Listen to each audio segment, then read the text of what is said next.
Here we are right before Turkey Day. And this is exactly why I turned around this morning, not going into work. That's Barr Road.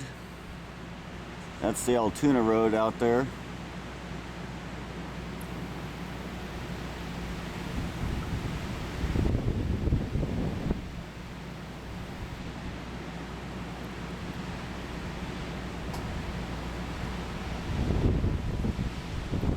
Rosburg Bridge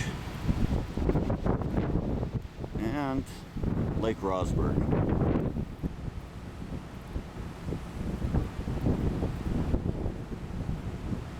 The good old Grays River doing what it does best.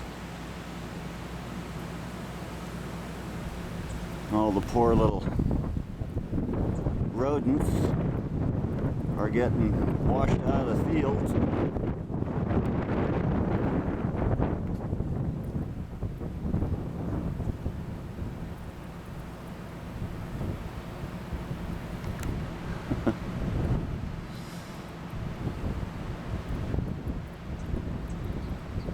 Yeah, not good.